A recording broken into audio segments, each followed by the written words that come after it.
reka dusangire ijambo ry'Imana mu gihe gitoya. Ijambo ry'Imana basoma mu rwandiko rwa mbere Pawulo yandikiye Abakorino, urwandiko rwa mbere Pawulo yandikiye Abakorino igice cya 3.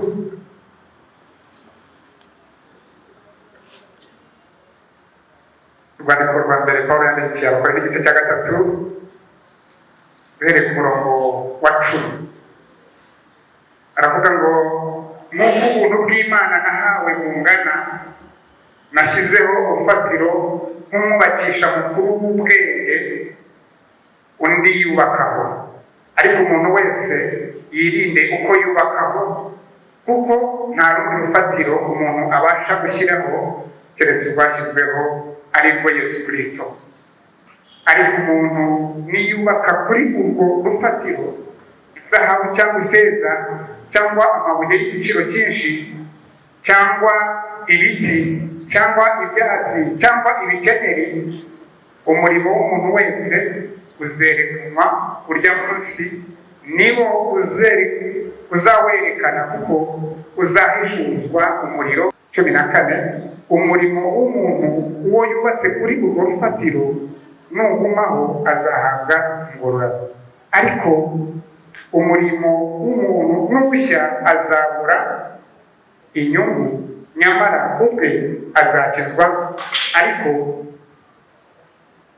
nkukuwe mu muriro. Mwakeneze ijambo ry'Imana. Haleluya. Irindi ndasorezaho, hanyuma tukarivugaho mu ncamake uko Umwuka yateguye. Turarisanga mu Befeso, bandikira Befeso igice cya 5. Abefeso igice cya 5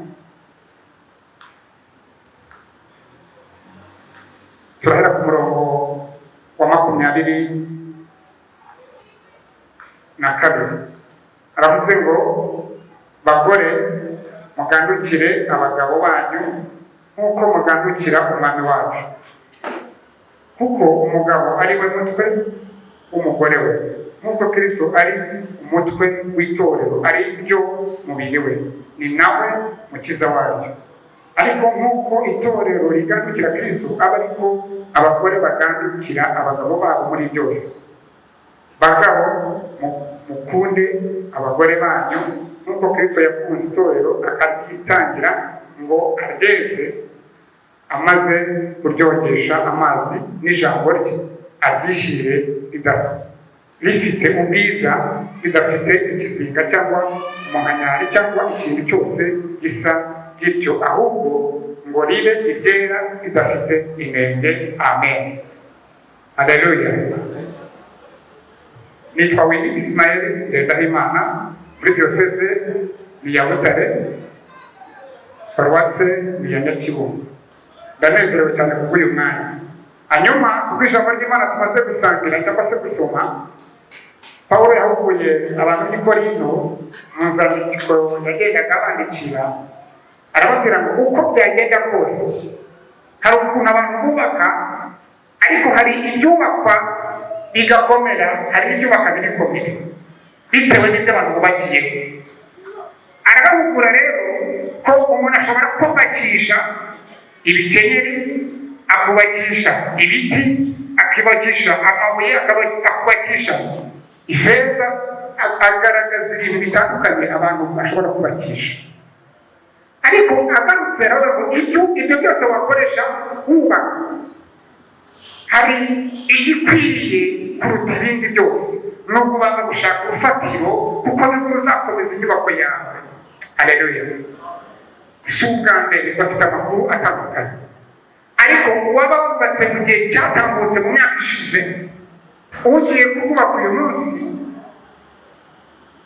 uyu mwanditsi icyo yatubwiye ari cyo namwingira ngo mushinge hagati, muceho umurongo muri uyu munsi. Haleluya. Yaravuze ngo urufatiro ruzima nirwo rukomeza inyubako, kandi urwo rufatiro nta rundi, urwo rufatiro rwa Kristo.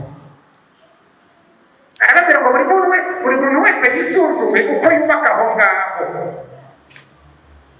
mu minsi yashize twumvaga amakuru atandukanye ndetse na n'uyu munsi aracyavuga yuko ingo z'uyu munsi uko zubatswe no gutandukana ari byinshi na n'uyu munsi biracyavuga.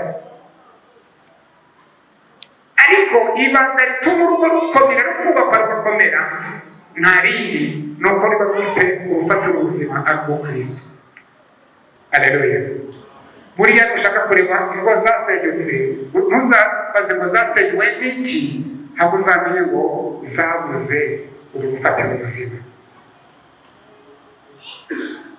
Abefeso rero niho batwiye inshingano z'abagabo inshingano z'abagore.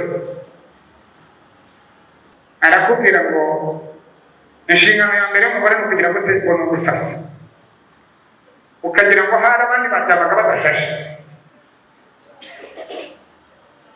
akakubwira ngo ni ugute, ukagira ngo abasore aba bagabo ukagira ngo ntabwo bajya.